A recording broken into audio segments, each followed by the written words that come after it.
Yeah. Yeah. You've already got 4 minutes of drivel. quality. Quality, David. My name's Alastair Lee, and I suppose I'm an adventure filmmaker. I guess that's what people know me as. How long have I been doing Alastair Lee for? Almost my whole life. Really? Yeah. Nearly perfected it. Okay, Yeah, cool. yeah. It's going to come to something. Yeah, one day. Yeah, one day. Yeah. Got a dream. No, I've 10 years, I suppose. About. That's kind of going right back to buying my first Handycam, going on a trip, doing a bit of filming, coming home, doing that first edit on a cheap version of, not a non-professional version of Premiere or whatever it was, and then thinking you'd basically made the greatest film of all time. Which you had at the time. Which I had, for that moment in my life, I had made the best film ever. And I suppose we're here now to talk more about the most recent one you've released, Autana. Autana, yeah. Autana. I don't know. Make it Autana. Autana. You say Autana. I say banana. And tell us a little bit about that. That was, you say, February. We got back from that trip. Yeah, I went on a trip again with adventure climber, expedition leader extraordinaire Leo Houlding, and his crew of redoubtable characters. Including Jason Pickles. Including, the irrepressible Jason Pickles, the one and only, the voice of the people, as he's now known. And, of course, a very interesting character, unsung hero of the climbing world, Sean Stanley Leary, big wall climbing god, lives in Yosemite. So Autana is essentially Leo, Jason and Stanley going deep into the Amazon in Venezuela to attempt to make a first ascent of the east face of an incredible tepui called Autana, which is a beautiful mountain, or mesa. It's a very isolated peak, extraordinary formation in itself, and it's an interesting mountain, not just from a climbing perspective, but just from a local perspective. It's known as it's a sacred mountain. It's got a lot of mythology around it. So it's a beautiful looking thing. It's a special thing. It's sacred to the local people.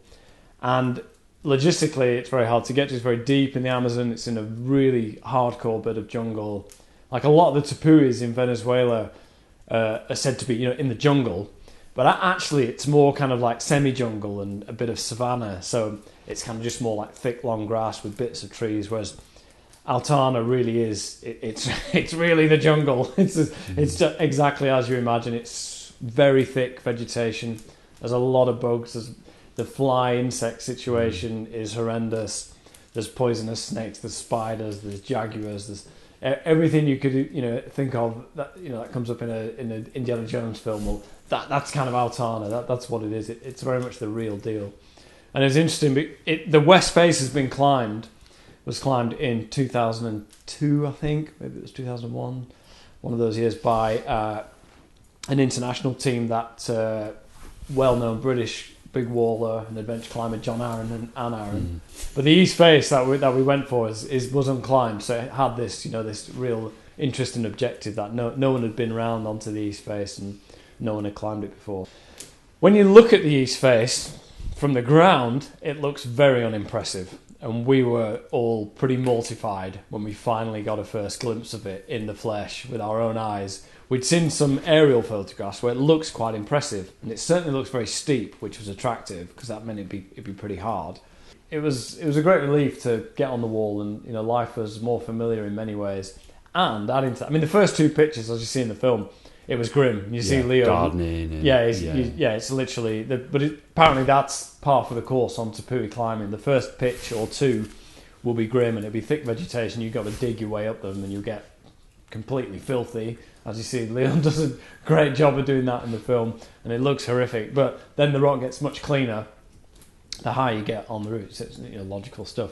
But what is worth saying about this climb is that it was incredible. It was an incredibly aesthetic, striking line, which you wouldn't have imagined. Certainly when you looked up at the base, you would not have imagined the quality of climbing, how aesthetic, how pure this line was once we actually got on the face. I couldn't help but notice that the film is an hour long, and the journey to get to the tepui took 25 minutes of the film. Yeah. for me, watching it had a feeling of the Heart of Darkness, like Joseph Conrad style, Yeah. like that sort of going into the jungle, into the unknown a little bit. I mean, how much of the film was about that journey aspect, do you think? Well, I think you summed it up well in that, half the film, you spend half the film just getting to the jungle, not even getting to I think the last 20 minutes or maybe 22, 23 minutes were actually on the rock. The first half, we spent, it was a complex journey just to reach the village from where we set off trekking to spend a week getting to the Tepui. And it was a big part of the trip, and I think that was one of the strong features about this trip and this story. Well, it wasn't, the climb on the face itself kind of went reasonably straightforward once we actually got climbing. Like I say, that was a relief from all the other things that were there to test us, like the insects, the humidity, but the complexity of the journey there, how we had to be secretive because it was illegal, how we had to go and see the shaman to get his blessing so that we could climb the sacred mountain. All these interesting cultural aspects were very much, it's very much the whole package, and I really wanted that to come through in the film. And also, I wanted everywhere we went was like a movie set, so it was very filmic. Whether we were just driving along in a 4x4 through a bit of savannah, or even on an open tarmac road in Amazonian state, it just looked like a film. When we were in the boat going down the Orinoco, it was very filmic, and it did remind me of bits of Apocalypse Now, actually, especially because I've never been on a river like that with this thick jungle, and it just reminded me of Vietnam, even of course we're in South America. That's what it reminded me of. And the fact that people have made reference to the Heart of Darkness story, that's more because the similarities in the story rather than me actually being influenced by that. Yes. That's not the case at all, but the parallels are there within the journey we took and within the journey that film and story tell. Yeah. It was built up from the start quite a bit, the Yopo.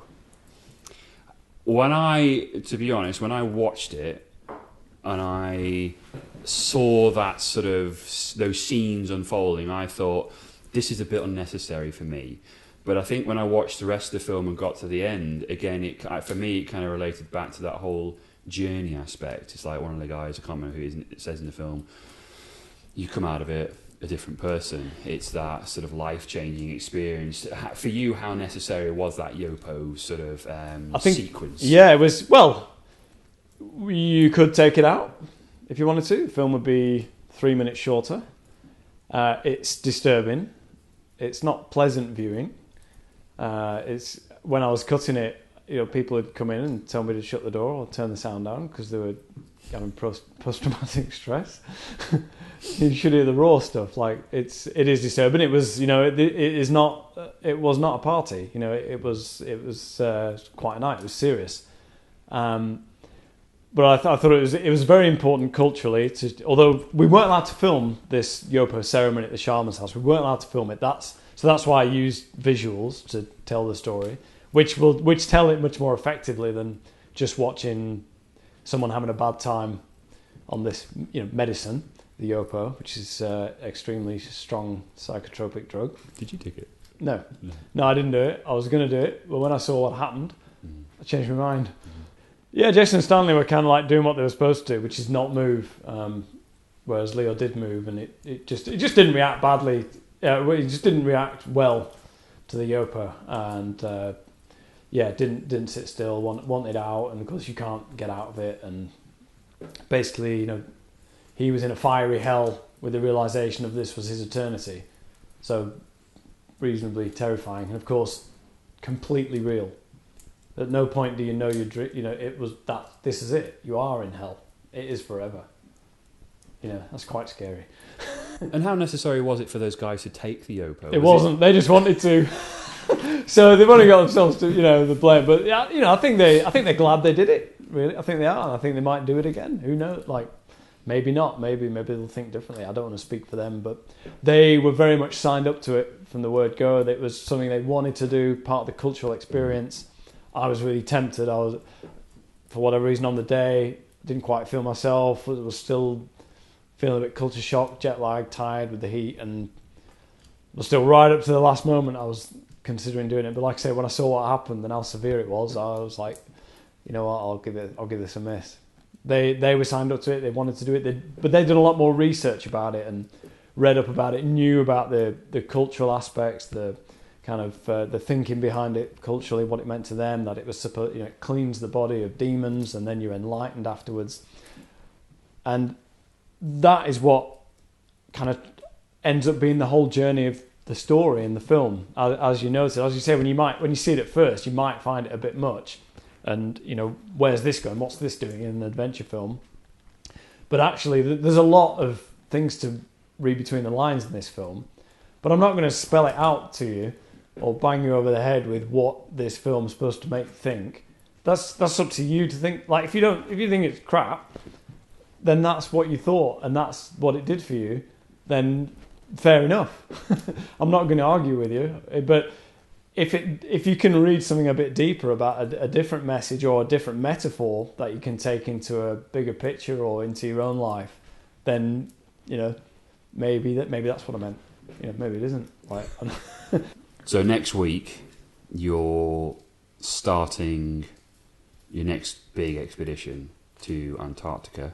Tell us a little bit about that then. What's going to be happening there and what's involved with this next expedition? The mountain's called Ulvetanna. It's got 3 routes on it, I believe. And the proudest line on the mountain, the northeast ridge, I believe, is unclimbed, which is extraordinary. So it's one of the great unclimbed lines on the planet, really, which is a heck of a statement to make. But I'd say I'll take you on an argument. If show me unclimbed lines on mountains on planet Earth that are as proud and prominent, long, impressive, remote as the northeast ridge of Ulvetanna. And I think there's a fair argument there. There just aren't many lines like that left. Mm-hmm. And one of the reasons, of course, is that it's just so remote and expensive to get there. We've got 2 of those. We almost need 2 of everything. At the moment, that's one of the world's most expensive draft excluders. Of course, something might blow away, so it's a good idea to have another thing. From a production point of view, how do you think we can expect this Ulvetanna expedition film to be different from Autana?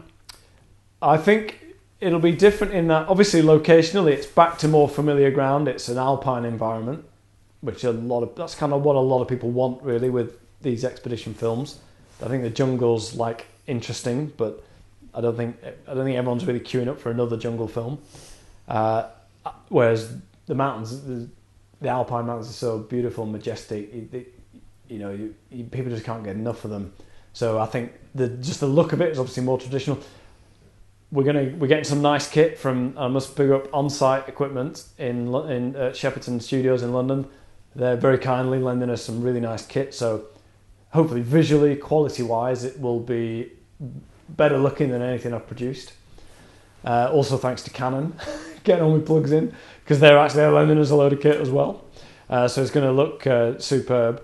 But from a directional point of view, it's perhaps a bit more traditional. As I've talked about, reflecting on Autana, perhaps going to play it a bit safer this time. And I think I perhaps just need to take that bit of pressure off myself when I'm there, because it's going to be brutal. The Leo tar. We've got 2 of these as well. Because, let's face it, after you've had this on for 3 weeks, you're going to want to put another one on. But I foresee some excellent comedy scenes if the weather gets nice. Running around base camp. Yeah, exactly. We have the Leotard Olympics, I'm thinking.